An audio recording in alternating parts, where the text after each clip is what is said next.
Salmo de número 73. Nós estamos na campanha Os 12 Cestos Cheios. Todo ano nós ficamos 3 meses falando num tema sequenciado. Este ano nós estamos falando sobre superando as crises da vida. E nós já falamos sobre as lições de uma crise, já falamos sobre as crises de Agar, a crise que Jó vivenciou, falamos sobre crise na vida de Elias, um profeta em conflito. Hoje eu quero falar de um homem que você provavelmente ouviu falar dele poucas vezes, e na maioria delas como citação. Hoje eu quero mergulhar um pouco no currículo de Asaf.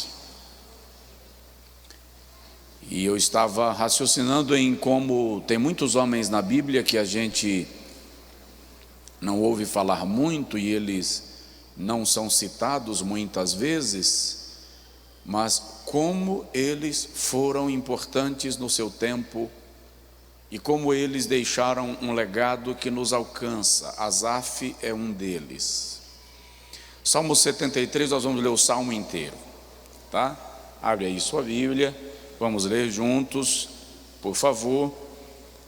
Alguns irmãos se levantaram, então eu vou pedir aos demais, eu lhes pedi para sentar, porque eu iria fazer a leitura com você sentado, mas vamos lá, mais uns minutinhos e a gente senta. Diz assim o texto: verdadeiramente bom é Deus para com Israel, para com os limpos de coração. Quanto a mim, os meus pés quase que se desviaram. Pouco faltou para que escorregassem os meus passos. Pois eu tinha inveja dos loucos, dos nécios, dos imprudentes, quando via a prosperidade dos ímpios. Porque não há apertos na sua morte, mas firme está a sua força. Não se acham em trabalhos como outros homens, nem são afligidos como os outros homens. Por isso a soberba os cerca como um colar, vestem-se de violência como de um adorno. Os olhos deles estão inchados de gordura, eles têm mais do que o coração poderia desejar. São corrompidos e tratam maliciosamente de opressão, falam arrogantemente, põem as suas bocas contra os céus, e as suas línguas andam pela terra. Por isso o povo dele volta aqui, e águas de copos cheios se lhes espremem, e eles dizem: como o sabe Deus? Há conhecimento no Altíssimo? Eis que estes são ímpios e prosperam no mundo, aumentam as suas riquezas. Na verdade que em vão tenho purificado o meu coração e lavei as minhas mãos na inocência, pois todo dia tenho sido afligido e castigado cada manhã. Se eu dissesse, falarei assim, eis que ofenderia a geração de teus filhos. Quando pensava em entender isto, foi para mim muito doloroso. Até que entrei no santuário de Deus, então entendi eu o fim deles. Certamente tu os puseste em lugares escorregadios, tu os lanças em destruição, como caem na desolação, quase num momento, ficam totalmente consumidos de terrores, como um sonho quando se acorda. Assim, ó Senhor, quando acordares, desprezarás a aparência deles. Assim o meu coração se azedou e sinto picadas nas minhas entranhas. Assim me embruteci e nada sabia, fiquei como um animal perante ti. Todavia estou de contínuo contigo, tu me sustentaste pela minha mão direita, guiar-me-ás como o teu conselho, e depois me recolherás na glória. Quem tenho eu no céu senão a ti? E na terra não há quem eu deseje além de ti. A minha carne e o meu coração desfalecem, mas Deus é a minha fortaleza, ou Deus é a fortaleza do meu coração e a minha porção para sempre. Pois eis que os que se alongam de ti perecerão. Tu tens destruído todos aqueles que se desviam de ti. Mas para mim, bom é aproximar-me de Deus. Pus a minha confiança no Senhor Deus para anunciar todas as suas obras. Diz amém. Eu acho que em 10 anos e meio de igreja eu nunca li um salmo tão grande para uma pregação. Normalmente eu escolho um versículo, 2 leio e a gente faz um apanhado, mas o Salmo 73 é muito especial e você vai ver como Asaf se parece com você. Você vai ver como ele parece que senta na tua mesa e ouve teus desabafos. Agora diga comigo assim: Senhor, fala comigo, rasga a minha alma com a tua palavra. Amém. Pode sentar, queridos, em nome de Jesus. Nós agradecemos a Deus o privilégio de estarmos juntos. Aleluia. Eu quero falar hoje sobre Asaf e sua crise de fé, ou Asaf em uma crise de fé. Se o irmão desejar fazer algumas anotações, eu sempre insisto nessa ideia, porque eu entendo que o aproveitamento lhe será maior e o irmão poderá posteriormente conferir algumas referências que serão citadas. Não anote apenas a referência, porque senão depois você não vai conseguir alinhar em que contexto ela foi citada. Então, pelo menos uma frase que identifique o contexto da citação para uma compreensão maior. Eu vou precisar acompanhar aqui algumas anotações que eu fiz, porque eu também nunca tinha estudado tanto que eu me refiro um pouco mais profundamente sobre Asaf, para conhecê-lo. Nós temos uma ideia, muitas vezes, que os salmos são todos da composição de Davi, e não são. Existem os salmos de Moisés, existem os salmos de Salomão, existem os salmos de Asaf, e existem os salmos dos filhos de Asaf. Então Asaf também era um salmista. Vocês estão me ouvindo bem? Diga amém. Ele era um homem de Deus que viveu nos dias de Davi. Além de ser autor de alguns salmos, Asaf era líder do louvor em Jerusalém. Eu virei para procurar o povo do louvor, cadê? Aleluia. Sumiram os dois, daqui a pouco volta. Vamos lá. Asaf era líder, peguei sem querer, né, irmão? Asaf era líder do louvor em Jerusalém. Debaixo da orientação de Davi, Asaf se tornou o maestro do culto em Jerusalém, tanto nos tempos de Davi, quando muito provavelmente ainda no início do governo de Salomão. É de Asaf a liturgia dinâmica, alegre, festiva do culto em Jerusalém. O culto de Asaf era um culto movimentado, com alaúdes, com símbolos. Aliás, símbolo era o instrumento que Asaf tocava, que era um símbolo, uma espécie de instrumento que era uma forma de disco feito de metal e que era usado para acompanhamento dos demais instrumentos, era da categoria da percussão. Então Asaf muda o modelo, a liturgia, o movimento do culto em Jerusalém. Ele quebra a formalidade do culto e torna o culto mais envolvente. Mas vamos entender um pouquinho sobre o momento e o contexto que Asaf nasceu e ele viveu. Devo lembrar aos irmãos que no primeiro livro de Samuel, capítulo de número 4, a arca de Deus foi tomada nos dias de Eli, numa guerra contra os filisteus. A arca foi levada para a terra da Filístia, 1 Samuel capítulo 5, não pôde permanecer lá, e os filisteus trouxeram a arca para uma cidade fronteiriça chamada Kiriat Jearim. Saul assume o trono e reina por 40 anos, e não tem interesse, não sente necessidade de ir buscar a arca de Deus em Kiriat Jearim.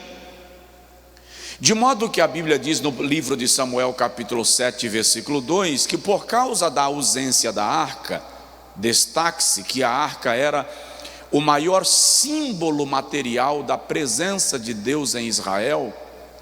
Então, por causa da ausência da arca, diz o texto, que a alma do povo suspirava pelo Senhor, ansiava, tinha angústia por falta da presença de Deus. Isso está em 2 Samuel capítulo 7, versículo 2. É nesse período que Asaf nasce. A decadência espiritual está em Israel e em Jerusalém desde os dias de Eli. Basta ler o primeiro livro de Samuel, tanto o capítulo 1, versículo 11, quando Eli está claramente perdido de discernimento, quanto o capítulo 3, versículo 1, quando a Bíblia diz que nos dias de Eli as visões eram raras, a palavra do Senhor não era frequente, o sacerdote já estava cego, então havia uma clara decadência espiritual. Os filhos de Eli estavam desviados e profanando o santuário de Deus em Siló. Depois de Eli, assume o comando de Israel, agora não num sistema de governo teocrático, mas num sistema de governo monárquico, Saul, como príncipe regente. A decadência espiritual que já estava instaurada em Israel nos dias de Eli se acentuou ainda mais nos dias de Saul e terminou por se tornar apostasia. Saul apostatou de forma completa dos princípios espirituais que deveriam reger a nação. Vamos lá, entende o raciocínio? A subida de Davi ao trono, depois de Saul, trouxe para Israel um dos maiores avivamentos da história da nação. Por quê? Porque a arca que fora levada 40 anos atrás e estava em Kiriat Jearim, agora Davi resolveu buscá-la e trazê-la para Jerusalém. Pergunte, qual a importância disto? Respondo, a arca era o maior símbolo físico, material, da presença de Deus para Israel. Se a arca está em Jerusalém, a mentalidade do povo judeu entende que Deus está presente em Jerusalém. Se a arca não está lá, então eles entendem, não há por que ir para Jerusalém, porque Deus não está lá. Essa é a compreensão naquele cenário. Então Davi vai buscar a arca e termina promovendo um avivamento extraordinário, um clássico avivamento em Israel, em Jerusalém, de tal forma que a Bíblia diz, o culto com a chegada da arca se tornou tão explosivo, tão extraordinário. Deixa eu abrir uma brecha, uma deixa aqui. Não era um culto assembleiano, porque no culto assembleiano você fica aí sentadinho, bonitinho, e até para levantar a mão fica assim, cheio de protocolo, porque senão pode escandalizar, porque afinal de contas, Deus tem que ser adorado de maneira educada. Não. Em Jerusalém, Davi quebrou isso. O povo saiu dançando na rua, pulando na rua. A coisa estava tão alegre que Davi tirou as vestes reais, desceu da plataforma e foi dançar no meio do povo. A mulher de Davi era parecida com alguns de nós, gostava da coisa muito formatadinha, e ela começou a murmurar de Davi: como é que você, o rei, quebra o protocolo e vai dançar no meio do povo? Ela terminou perdendo bênçãos de Deus, porque ela esnobou, humilhou a Davi, desprezou a Davi. Mas vamos lá, o assunto aqui é Asaf. Vamos voltar para cá.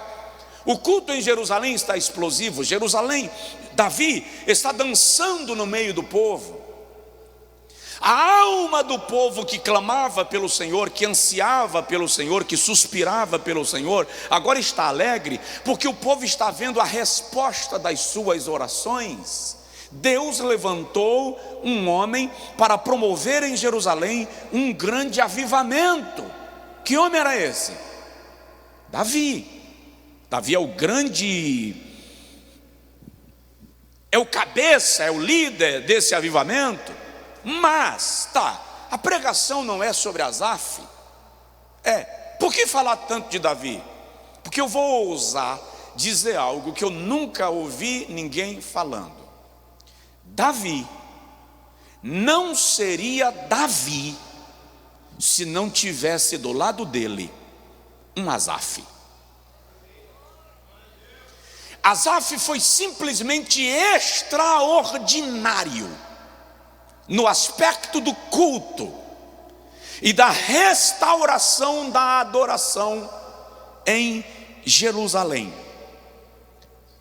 Quem era Asaf? Quem era Asaf? Asaf era levita. Diga comigo, levita. Não no sentido amplo da palavra, que alguém diz assim: eu sou levita só porque eu faço parte do ministério de louvor. Não, Asaf era levita da tribo de Levi, filho de Baraquias, descendente de Gerson. Vou te explicar isso. Primeiro livro das Crônicas, capítulo 6, versículo 1, e o versículo 39 a 43 mostra que Asaf era filho de Baraquias, da tribo de Levi. O que significa ser da tribo de Levi? Para você entender, a tribo de Levi, dentre as 12 tribos de Israel, foi a tribo que Deus escolheu para se tornar ministros do altar. Só podia ministrar no altar quem era da tribo de Levi. Quer saber a importância disso? Quando Israel saiu do Egito, o Senhor disse: os primogênitos são meus. Então, os ministros do altar em Jerusalém, no plano de Deus, seriam os primogênitos. Mas, quando Arão faz o bezerro de ouro para o povo adorar, e eles caem em orgia, em prostituição cultural, e todo Israel está envolvido na orgia, Moisés desce do monte trazendo as tábuas da lei, e quando Moisés vê aquela cena, ele fica revoltado e quebra as tábuas. Êxodo 32. Moisés sobe no lugar alto e diz assim: quem é do Senhor, passe para o lado de cá. A Bíblia diz que todos da tribo de Levi passaram. Foi a única tribo que não se prostituiu e que não caiu na idolatria.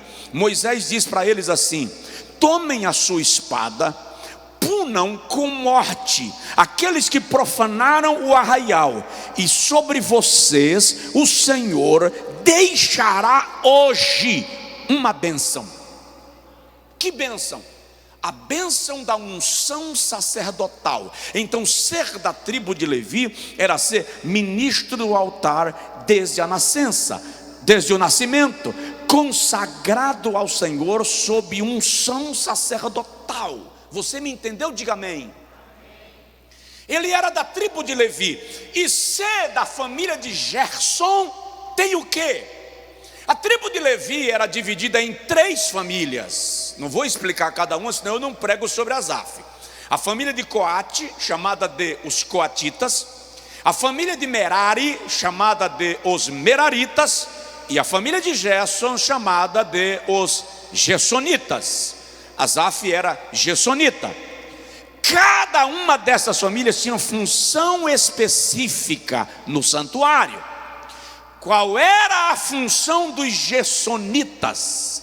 Eles cuidavam do adorno do tabernáculo, das cortinas, dos véus, das toalhas, e eles cuidavam de ornamentar o santuário para as cerimônias. Eles conduziam as cerimônias festivas, as cerimônias de adoração no culto a Deus. Isso está em Números, anota, capítulo 3, versículo 21 a 26, número 3, 21 a 26, e em Números capítulo 4, versículo 38 a 41. Asaf era gersonita, portanto, ele era responsável pela liturgia, a sua família era responsável pela liturgia do culto em Jerusalém. Deixa eu te explicar primeiro quem ele era, porque eu preciso que você entenda que crise espiritual não é exclusiva dos fracos na fé. Estou te mostrando quem é Asaf.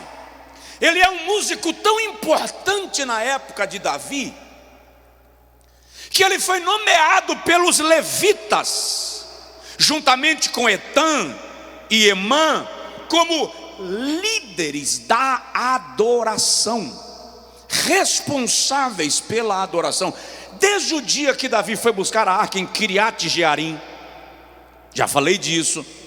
A arca fica 3 meses na casa de um homem chamado Obed-edom.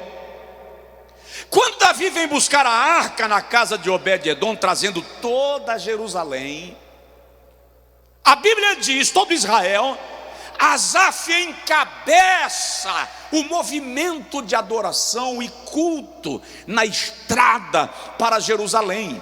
Primeiro livro das Crônicas, capítulo 15, versículo 16, mostra isso. Ele se destaca como líder antes de ser nomeado como líder. Então presta atenção, ele não esperou ser nomeado líder do louvor para assumir a liderança. Ele assumiu para louvar, e Davi o reconheceu. Vou abrir um parêntese para falar aqui. Existe posição e existe disposição. Tem gente que tem a posição e não age. Tem gente sem a posição, mas com disposição, que faz o que precisa ser feito.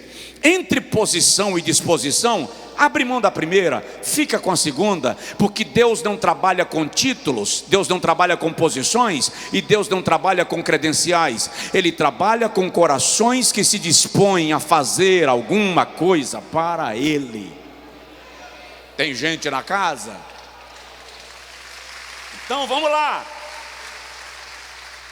E detalhe, Ronei, Asaf era músico profissional. Por que eu citei Ronei? Porque ele é músico profissional. Asaf era músico profissional, e ele decidiu se tornar mestre de música em Jerusalém, formando outros músicos para adorarem a Deus no templo em Jerusalém. Isso está em 1 Crônicas capítulo 25, versículo 6. Ele é um músico profissional que decide colocar o seu talento a serviço do rei, do reino e de Deus. E em 1 Crônicas 16 a Bíblia diz que Davi o nomeou como líder dos músicos em Jerusalém. Então ele se torna agora um adorador, que instrui novos adoradores e que lidera todo o movimento do culto. Presta atenção, nos dias de Davi foi instituído culto em Jerusalém 24 horas, por turnos. Haviam turnos de levitas e turnos de sacerdotes adorando a Deus 24 horas. E Asaf era o líder responsável por esse formato de adoração. Por isso que eu lhe disse no início que Davi não teria sido Davi sem Asaf. Um homem extremamente crente, extremamente dedicado. Quando o serviço do culto é estabelecido, é Asaf quem cuida da organização das 3 famílias de Gersonitas, a família de Etam, a família de Emã e a família de Asaf, responsáveis por liderar o louvor. Asaf assume a liderança entre todas elas e conduz o culto a Deus. E é interessante que Asaf participa de todo o reinado de Davi. E quando Davi morre, e Salomão assume o trono, e Salomão constrói o templo, no dia da inauguração do templo, quem estava maestrando o coral e a orquestra era agora o velho Asaf. Ele já é um senhor, já é um ancião, mas o segundo livro das Crônicas, capítulo 5, versículo 12 a 14, diz que Asaf estava lá liderando o coral e a orquestra. Por que eu estou dizendo isso? Para você entender. O texto diz assim: e quando o coral começou a cantar e a orquestra a tocar, a glória do Senhor desceu e encheu a casa. Presta atenção nisso, olha que coisa linda. E os sacerdotes não conseguiram entrar no templo para ministrar a palavra por causa da presença da glória do Senhor.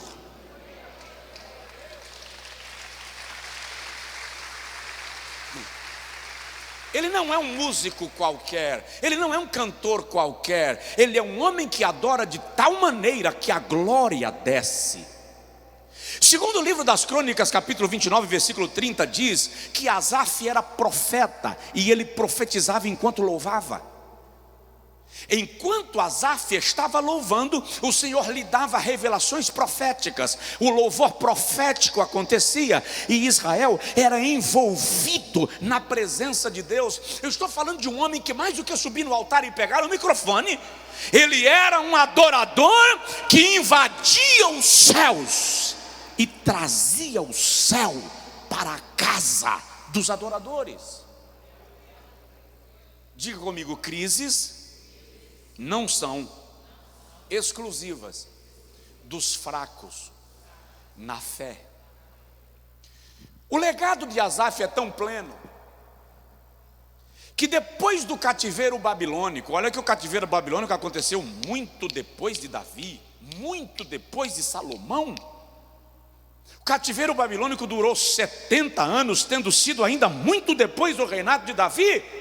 Mas quando começa a restauração do templo, Esdras manda chamar os descendentes de Asaf para coordenarem a organização do culto em Jerusalém e restaurar a adoração. Isso está no livro de Esdras, isso está no livro de Neemias, isso está no livro das Crônicas. Ou seja, a adoração de Asaf não cessou quando ele morreu. Ele deixou um legado que as suas gerações posteriores deram continuidade adorando a Deus e celebrando ao Senhor.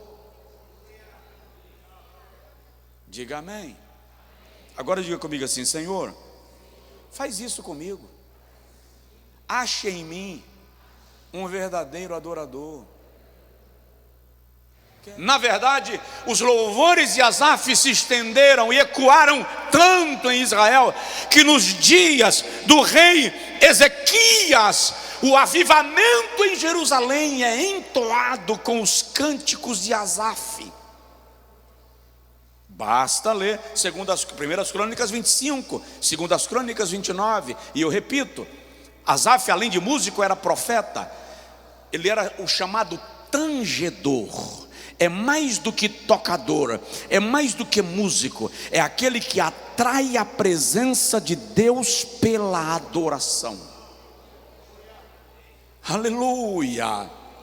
E em meio à adoração ele tinha revelações proféticas. O texto diz. Então, quem era Asaf? Já te falei. O que ele era além de músico? Profeta. Agora presta atenção. Item de número 3, o legado de Asaf. A Bíblia deixa muito claro, vou repetir algo que eu disse. O legado de Asaf se estende de tal maneira que depois do cativeiro, seus filhos, sua descendência, é chamada para coordenar a organização do louvor em Jerusalém. O Salmo 50 é de Asaf, o Salmo 73 é de Asaf, e pelo menos os Salmos 73 até o 83 são compostos pelos filhos de Asaf, uma família de adoradores. Eu vou repetir, que é para você assimilar o que eu estou querendo que você entenda. Uma família de adoradores. Diga comigo: a minha família está debaixo da unção de Deus, e eu declaro que a minha casa é de adoradores.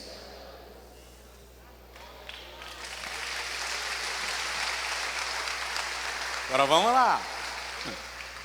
Você concorda comigo que Asaf era crente? Você concorda comigo que Asaf tinha uma vida espiritual apaixonante? Pelo que eu falei dele, deu para entender mais ou menos o nível de espiritualidade dele? Tá. Mas os salmos de Asaf têm uma característica bem típica. Em todos os seus salmos, Asaf demonstra um certo descontentamento com a prosperidade dos ímpios e o sofrimento dos justos. Agora você abre sua Bíblia no Salmo 73 de novo e conversa comigo. Asaf tem uma chateação, vamos lá. Ele começa o Salmo 73 dizendo assim: verdadeiramente bom é Deus para com Israel. Deus é bom para com os limpos de coração. É óbvio que ele compõe esse salmo quando ele está já restaurado. Então ele começa dizendo: agora eu posso dizer que Deus é bom com Israel, Deus é bom para com os limpos de coração. Mas, olha o versículo 2: quanto a mim, os meus pés quase se desviaram, por pouco eu não escorreguei em definitivo. Asaf começa reconhecendo a bondade de Deus, mas ele diz: por pouco eu não abandonei o caminho do Senhor, por pouco eu não me desviei, os meus pés quase resvalaram. Na parte B do versículo ele diz: por pouco faltou para que eu escorregasse os meus passos. A expressão é desviar-se completamente. Qual a causa desta crise de Asaf? Olha bem para mim, para você compreender o que eu vou fazer. A causa da crise de Asaf é a injustiça de Deus. Asaf adora no santuário, mas ele olha para Deus e pensa em Deus como alguém injusto. Como pode os ímpios prosperarem e os justos padecerem? Olha bem para mim, fala a verdade, se você nunca fez essa pergunta. Quem nunca fez essa pergunta, levanta a mão. Tá, então já que todo mundo fez, olha para a pessoa do seu lado e diga assim: você é parente de Asaf. Como pode os ímpios prosperarem e os justos padecerem? O salmista Asaf é tomado de angústia, de inveja, pela situação que ele chama de confortável dos ímpios e arrogantes. Ele observa a vida daqueles que não serviam a Deus, e olha o que ele diz, vem comigo, versículo 4: eu tinha inveja dos nécios, quando eu via a prosperidade deles. Olha o versículo de número 4: porque não há dores na sua morte. Na versão que eu tenho na mão diz assim: não há apertos. Mas em outras versões diz assim: eles não sofrem dores. O que Asaf está dizendo é: eles fazem tudo o que querem fazer e nunca adoecem. Você, quando está dodói, vamos aliviar. Você, quando está dodói, aí você lembra daquela pessoa ímpia, miserenta, E você diz assim: como pode, Senhor? Eu que sou teu servo, que gostaria muito de estar na tua casa, estou aqui no leito de dor, e o ímpio indo para o bar, e o ímpio indo para as festas. Fala a verdade, que você nunca se sentiu como Asaf. Eles não sentem dores, diz Asaf. Olha o que ele continua: a sua força está firme. Tem uma versão que diz assim: os seus corpos são belos e robustos. Senhor, eu estou aqui debilitado pela enfermidade, e o ímpio que não te serve continua vivo, robusto, forte, saudável. Por que no lugar de morrer um servo de Deus, o Senhor não mata um filho do diabo? Você nunca pensou nisso? Eu já saí de velórios de crentes, não vou dizer revoltada, mas carregado de questionamentos. Senhor, como pode? Tanta gente maligna no mundo, e um servo teu. Ai, Asaf, parece que eu me sentei com ele quando eu me sinto assim. Veja que aqui é só o início da crise, ele vai piorar, ele vai entrar num nível terrível, quase irreversível. Versículo 5: não se acham em trabalhos como outros homens. Tem algumas versões que dizem assim: não passam por tribulações. O sentido literal é: não sofrem apertos. A visão de Asaf é deturpada de tal forma que ele diz: o ímpio não passa por aperto. E eu que te sirvo, estou aqui com dificuldade de pagar minha conta de luz, eu estou orando para o Senhor abrir a porta para eu pagar minha conta de água, para a Embasa não vir cortar, e o ímpio não passa por aperto. Senhor, o lamento de Asaf diz, ele continua: firme está a sua força, não passam por apertos. Versículo 5: nem são afligidos como os outros homens. De novo, vamos traduzir: não precisam trabalhar tão duro, não precisam padecer tanto, eles enriquecem, e quanto mais tem, mais tem. E os teus filhos têm que trabalhar pesado para conseguirem as coisas. É isso que Asaf está dizendo. Asaf, na verdade, está passando na cara de Deus aquilo que ele chama de a injustiça de Deus. E ele vai entrando numa crise. Olha o que diz o versículo de número 6: por isso a soberba os cerca como um colar. Na cabeça de Asaf, os ímpios se assoberbam ao ponto de se sentirem livres para serem violentos, porque nada vai acontecer contra eles. Ele chega num nível de entender que Deus favorece tanto os ímpios que eles conseguem ser violentos, derramar sangue, porque afinal de contas Deus deu a eles tudo aquilo que eles poderiam desejar. No versículo 7, Asaf diz assim: os seus olhos são inchados de gordura, eles têm mais do que poderiam desejar. Aqui eles têm fantasias do coração, e tudo aquilo que eles olham, eles possuem, tudo aquilo que eles desejam, eles conseguem. Os seus olhos nunca estão satisfeitos.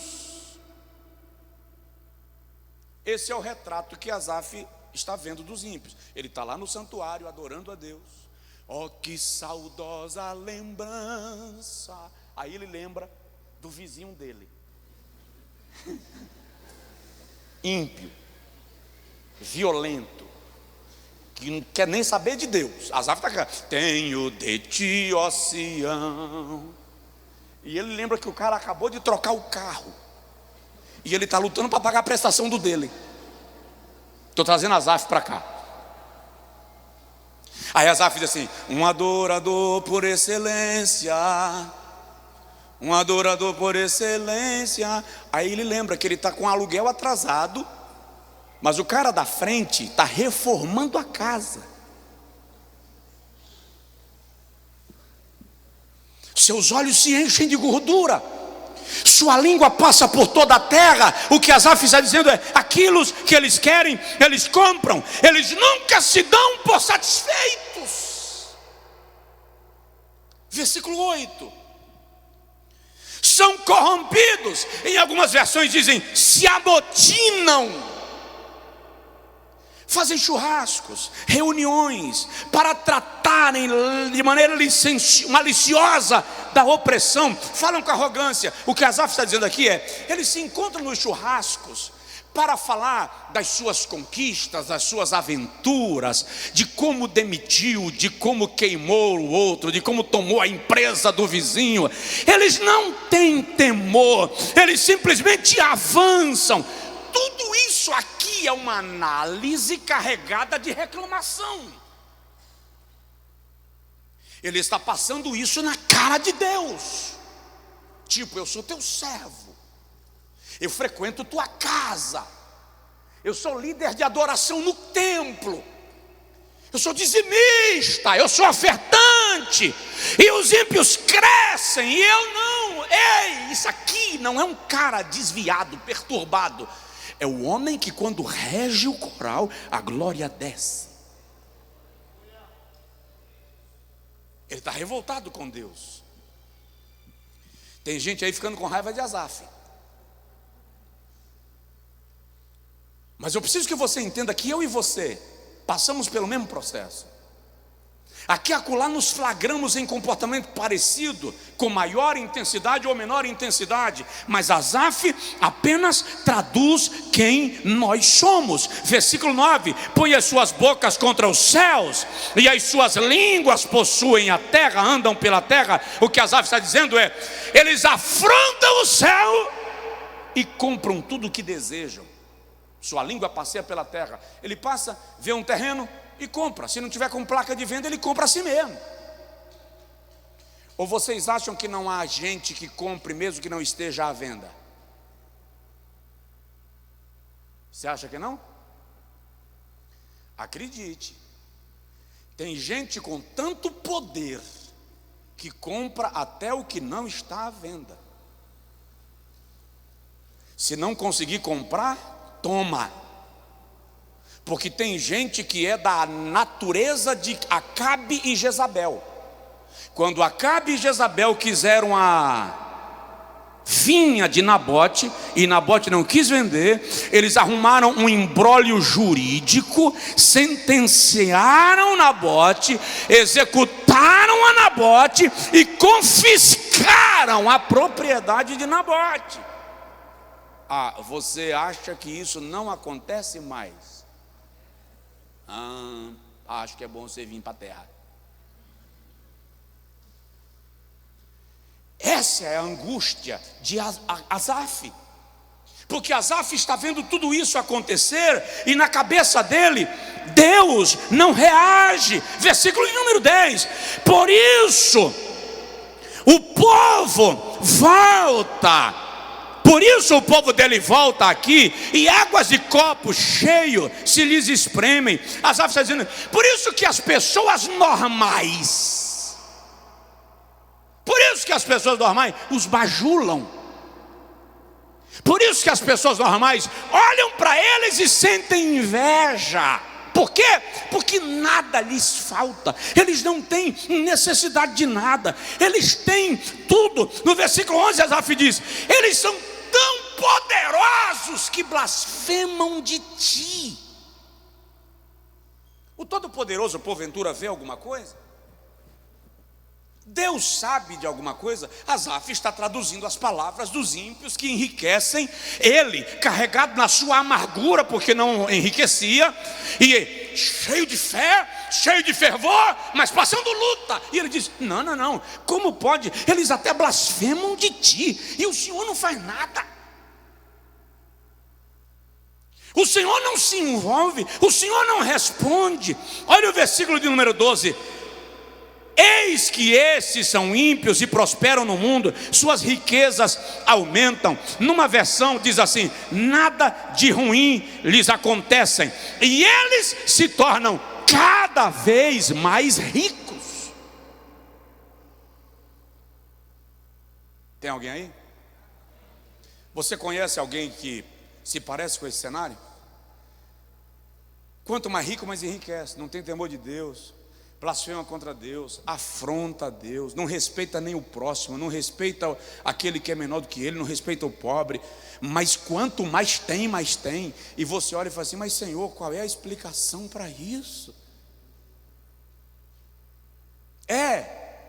Asaf, ele diz no versículo 2: eu fui tomado de inveja.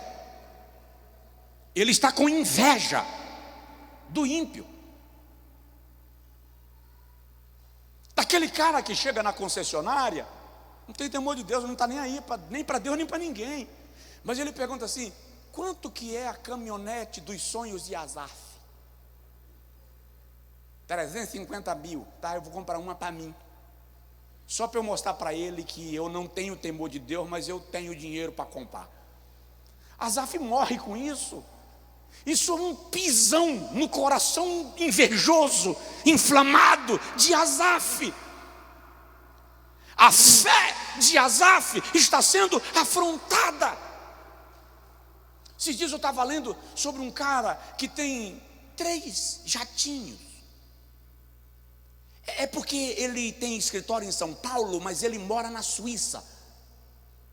Então, 2 noites da semana ele dorme em São Paulo e as outras ele dorme na Suíça. Então um jatinho fica aqui, um jatinho fica na Suíça. E quando ele não está afim de vir naquele jatinho, ele vem no outro jatinho. E cada um custa mais ou menos 80 milhões.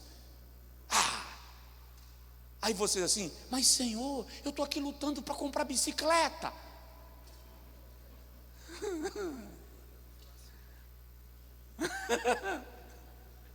Mas Senhor, eu estou pedindo ao Senhor dinheiro para pagar um plano de saúde e não tenho. E o camarada consegue pagar, se precisar, hospital de 30 mil a diária.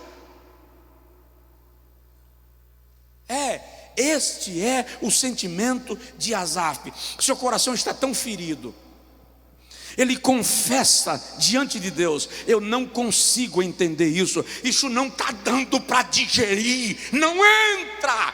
De tal modo que ele vai se desviando. Olha o versículo 14, ele diz assim: eu que te adoro, eu que atraio a tua presença, todo dia sou afligido. Quem enfrenta a luta todo dia aqui, levanta a mão. Tem uns. Todo dia eu sou afligido, todas as manhãs eu sou castigado. Aí ele diz no versículo 15: eu até poderia ir pelo caminho deles,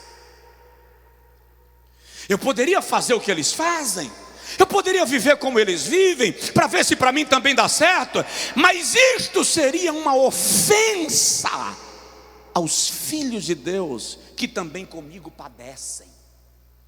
Então Asaf está dizendo: o meu sofrimento não é só por mim, Senhor, o meu sofrimento é por todos aqueles que fazem parte da tua casa e que te adoram comigo e que passam pelas mesmas aflições que eu passo. Então eu poderia até ir com eles, com os pecadores, e prosperar com eles, mas isso não resolve a questão, isso não resolve o problema. A minha questão aqui é: por que os ímpios prosperam e os fiéis padecem? Asaf entrou numa crise existencial, ele entrou numa batalha existencial. Ele está dizendo assim: por que a gente não prospera enquanto eles te afrontam? Quantas vezes você no ponto de ônibus passou um carrão e se estiver chovendo e o motorista estava desatento, ainda passou na poça de água e jogou água em você? E você vê assim: Senhor, Bem que o Senhor poderia me abençoar desse jeito. Eu ainda iria no culto de hoje, mas pelo visto nem vai dar tempo. Quando você não sente isso, glória a Deus. Mas a quem já sentiu, a quem esteja sentindo e prestando suas queixas diante do Senhor, presta atenção nisso. Olha o que Asaf começa a ponderar na sua angústia. Olha o nível que chega a crise de Asaf. Versículo 13: na verdade eu tenho me perguntado se é vão purificar o coração. Asaf diz: eu estou me perguntando se em vão eu tenho lavado as minhas mãos da inocência. Senhor, eu não pago propina, eu não recebo propina, eu não roubo de ninguém, eu não mato ninguém para tomar o que é dos outros e não prospero. Será que esse meu esforço está sendo em vão? Essa é a pergunta de Asaf. É mais ou menos assim: quando eu vivia no mundo de qualquer jeito, eu conseguia o que eu queria. Agora que eu te sirvo, eu não consigo. Senhor, eu fiz uma boa escolha? Eu estou mesmo no caminho certo? Pastor, não é a campanha dos 12 cestos cheios? Não era para o senhor estar pregando aqui prosperidade? Eu estou. Ou você pensa que isso que eu estou pregando não é prosperidade? Você não pode prosperar se você não aprender a lidar com os desafios da sua vida. Deus só pode te abençoar com fartura quando você compreender o propósito da faltura. Eu não sei nem se essa palavra faltura existe.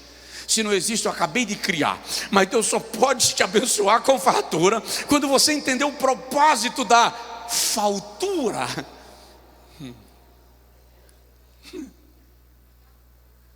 Asaf diz: em vão sirvo a Deus. No versículo 15, ele deixa entender, a versão judaica deixa isso mais claro. Asaf está dizendo: eu não estou conversando com os irmãos para eu não infectá-los com a minha revolta. Tipo assim, eu chego no culto, depois que o culto começa, que é para eu não encontrar ninguém na porta para saudar. Pai do senhor, irmão Asaf. Pai, meu irmão, como o irmão está? Só porque eu não quero derramar meu azedume, eu vou chegar atrasado, que é para eu não encontrar ninguém. E quando o culto terminar, eu não vou esperar a bênção apostólica, que é para ninguém vir ficar conversando comigo no estacionamento da igreja. Então eu vou me embora. Ele está dizendo: se eu falar assim com os meus irmãos, eles não vão me entender. Se eu falar com os meus irmãos o que eu estou sentindo, se eu falar com os meus irmãos o que eu estou passando, eles vão se sentir ofendidos comigo. Veja o que Asaf diz acerca dele mesmo. Versículo de número 21. Assim, por causa disso, o meu coração azedou. Azedar aqui fui tomado de amargura, me tornei podre por dentro. O nível da crise de Asaf se tornou tão intensa que ele está dizendo: eu apodreci, eu me tornei azedo, insuportável. Na versão que você tem à mão, que eu tenho à mão, diz assim: fiquei sentindo picadas nas minhas entranhas, dores nos rins. A angústia de Asaf se tornou tão grande por isso que virou enfermidade. Na Bíblia de Jerusalém diz: eu me despedacei, sentindo dores insuportáveis nas costas. Tem gente me ouvindo agora que está doente, mas não está doente. Bebeu? Não. Você sente dores, mas são apenas sintomas, ou aquilo que a ciência chama de psicossomatia. Você acumula tanta angústia, tanta aflição, tanta ansiedade na sua alma, causado pela frustração, pela raiva, pela inveja. Asaf está aqui com inveja.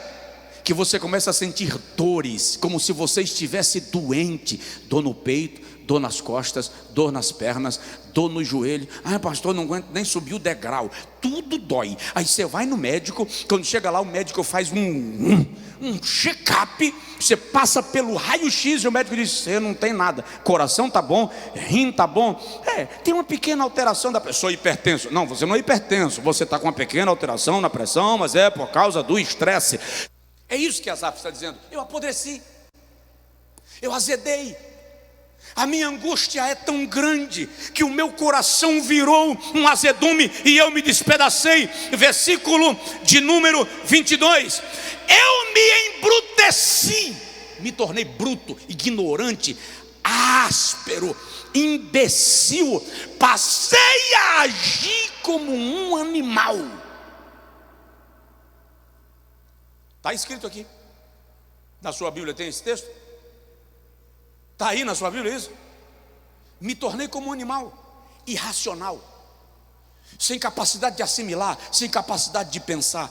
Ah, quanta gente eu encontro com esse nível de revolta, com esse nível de azedume. Asaf entrou num nível de revolta e de crise tão intensa que ele diz assim: eu não abandonei o meu posto de adorador por responsabilidade, mas eu chegava atrasado e saía antes de terminar, que é para eu não ter que falar com ninguém, para eu não dar satisfação da minha angústia.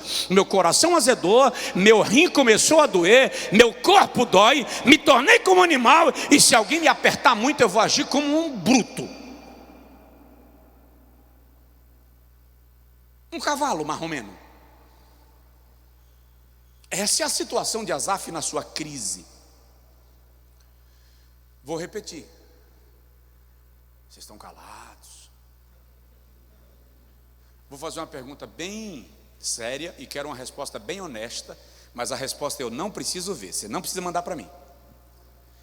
Quem já se sentiu pelos caminhos de Asaf? Abandonei a igreja? Não, pastor, não. Eu lembro que uma certa feita nós ganhamos para Jesus um homem num campo que meu pai pastoreou. E antes de se converter, ele era traficante. E era dos conhecidos. Os caras sabiam quem ele era. A turma tinha medo dele. Ele se converteu. E quando ele se converteu, que ele saiu do crime, ele não tinha outra coisa para fazer. E ele não sabia o que fazer. E ele acabou indo morar na nossa casa. Eu devia ter uns 15 anos. E ele foi dormir no meu quarto. Então tinha uma beliche, eu dormia na cama de cima, ele dormia na cama de baixo.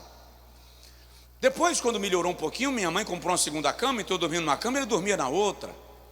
Mas no dia que a coisa apertava, ele dizia assim: antigamente era só vender umas gramas e eu estava com o problema resolvido. Era incrível, era incrível. No dia que ele falava isso, à noite ele ia ficar possesso de demônios. Era incrível. Ele sentia saudade da velha vida de tarde e ficava possesso de demônios à noite, durante a noite. Era um caso. Todas as vezes que você se sente atraído pelo Egito, você revela que a escravidão não saiu de você. Presta atenção, o deserto é ruim, porque deserto tem sol e temperatura alta, mas você tem Deus aprovisionando tudo. O Egito pode até ter carne na panela, mas você é escravo. Aqui você é livre. Vou terminar.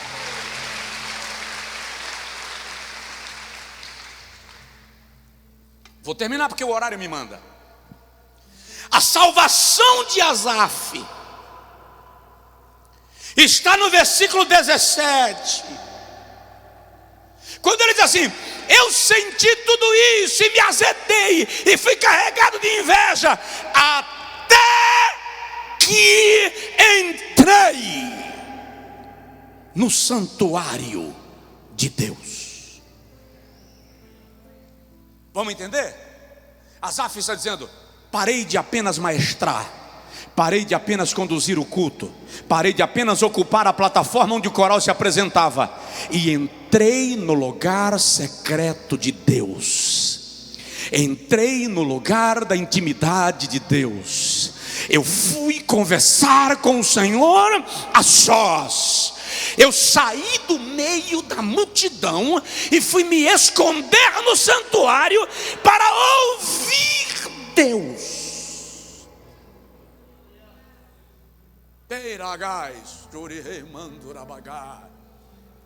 Quando você só olha para a multidão, você não vê o que Deus está querendo te mostrar. Porque a multidão vende imagem. As pessoas te vendem a imagem de vida perfeita. Mas Asaf diz: quando eu entrei no santuário, então eu entendi o fim deles. O que Asaf entendeu? Asaf entendeu, versículo de número 18, que os ímpios prosperam, mas a sua prosperidade está como em lugar escorregadio. Eles enriquecem, mas não há firmeza.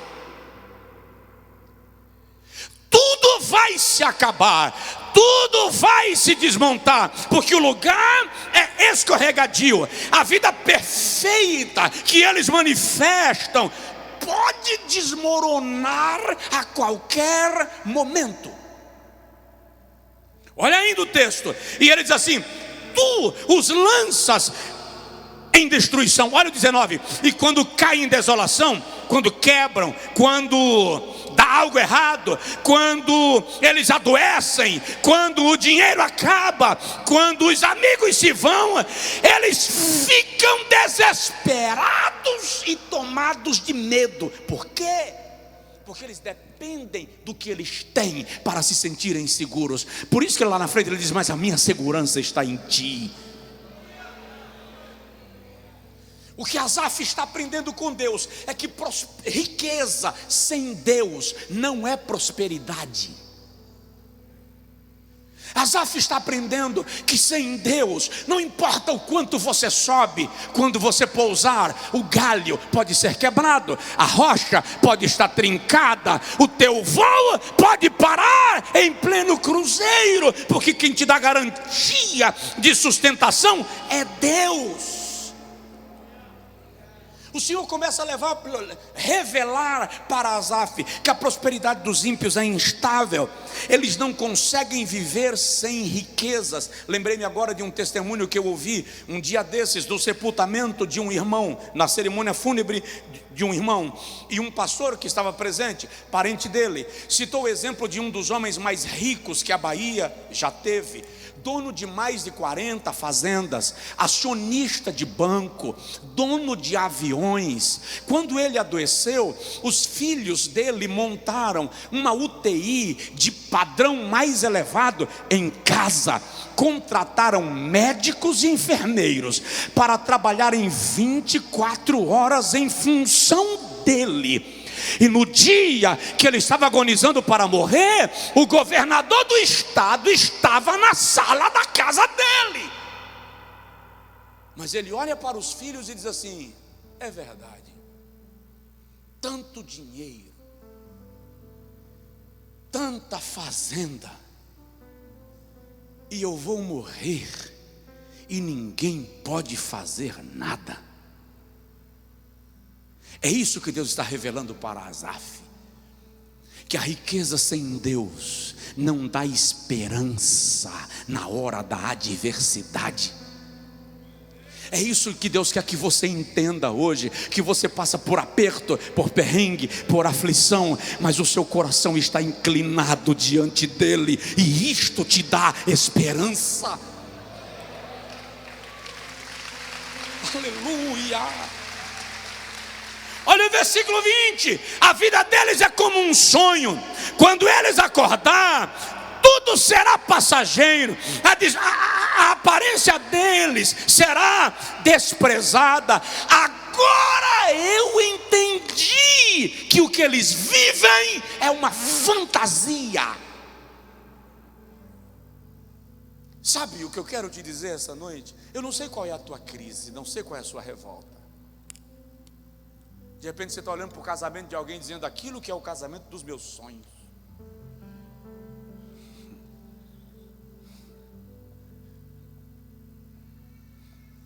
De repente você está olhando para alguém que passa naquele carro e você diz: ah, se Deus me desse a vida dessa pessoa.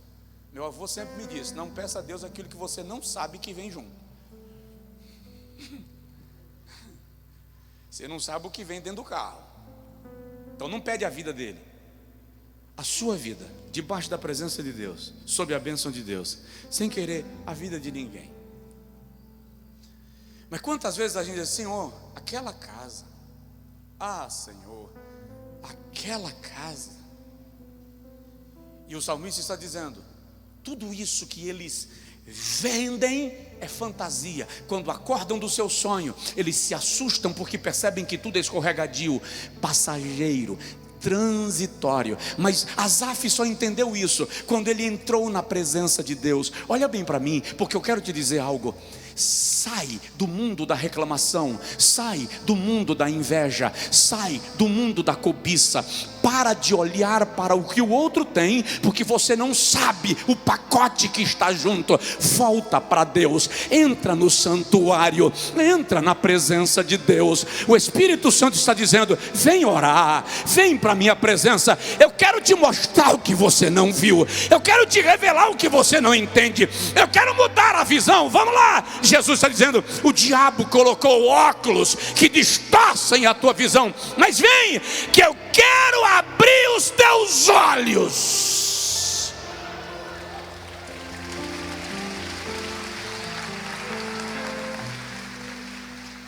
Deus quer que você veja o que você não viu. É aí que Asaf diz no versículo de número 21: agora eu entendi que o meu coração estava azedo e eu estava agindo como um animal, sem raciocínio, sem pensamento, sem planejamento. Eu estava embrutecido, perdi a sensibilidade. Quantas vezes você vem para a igreja? Vem porque tem missão, tem compromisso, e vou lá ver se Deus fala comigo, quem sabe Deus me livra dessa amargura. Aí quando chega aqui você fica mais revoltado ainda, porque aí o pastor chega e vem pregar sobre um negócio desse. Vocês, em vez de trazer uma mensagem de consolo para mim, vem me mostrar esses negócios aqui. E não é que é tudo verdade mesmo? Eu tenho razão. Mas o Senhor está dizendo: entra no santuário. Entra no santuário. Aleluia. Aleluia. Aleluia. Até que eu entrei no santuário.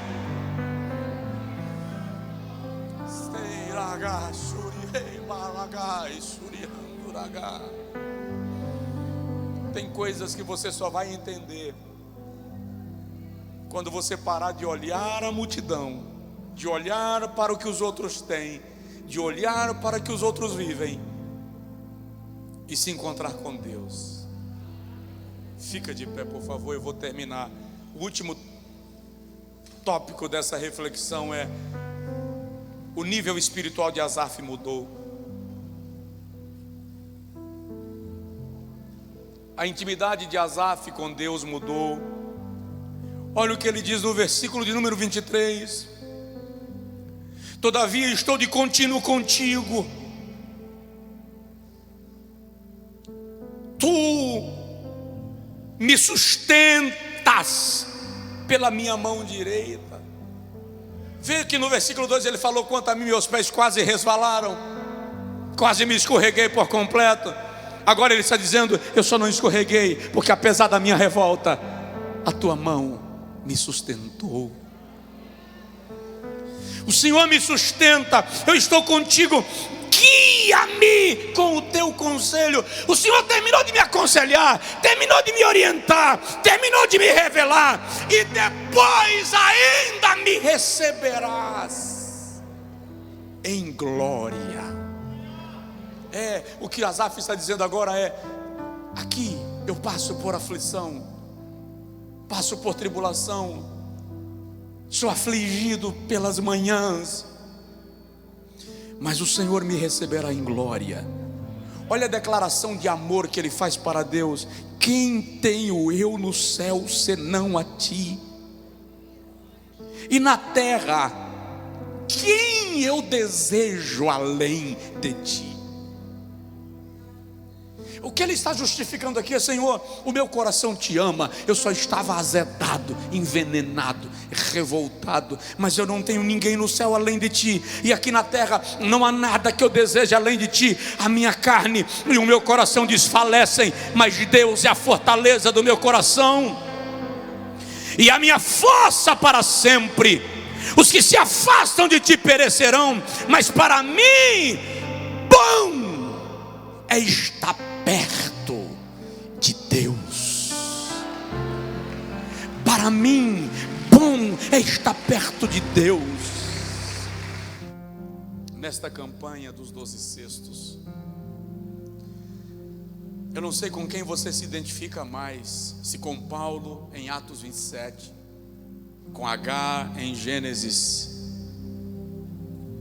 com Jó, com Elias, ou com Asaf. Mas uma coisa está provada: crises não são para os menos espirituais. Os mais fervorosos entram em colapso. Os mais fervorosos também desanimam. Os mais crentes também se sentem incrédulos. De modo que eu tenho duas mensagens: uma para você que não está em crise e está julgando o outro e dizendo que ele não tem fé, que é porque ele não ora, que é porque ele não vem para a igreja, que é porque ele não é dizimista. Se liberta do pensamento dos amigos de Jó. Pare de acusar quem está em crise e estenda a mão, ajude. E o que eu disse aqui semana passada: às vezes ajudar é não dizer nada, é apenas sentar do lado e dizer: se você precisar, eu estou aqui. Segunda palavra, para você que está na crise: não morra, não enterre sua cabeça na areia. A crise tira a tua visão como tirou a visão de Agar. A crise tira até a tua esperança, como algumas vezes tirou a esperança de Jó. A crise te sufoca como sufocou Elias e te leva a um apagão espiritual. A crise pode te fazer desviar dentro da igreja, como fez com Asaf. Mas o grande segredo é: até que entrei no santuário. Até que entrei no santuário. Para alguns, Deus está fazendo um convite esta noite. Para alguns, Deus está dizendo: retoma a tua vida de oração como você tinha antigamente, porque tem algumas coisas que eu quero te falar e que eu não posso falar com você nessa correria que você está. Para alguns, Deus está dizendo: estou com saudade daquelas horas que você me dava para conversar comigo e eu conversar contigo. Para alguns, Deus está dizendo: lembra daquelas vezes na madrugada que você escorregava da cama e sem dizer nada apenas orava, e às vezes dormia de joelhos, e até quando você dormia eu recebia a tua oração, porque você estava dormindo no físico, mas o teu espírito estava inclinado diante da minha face. E a fala de Deus é: volta, volta, volta para a minha presença, volta para o meu altar,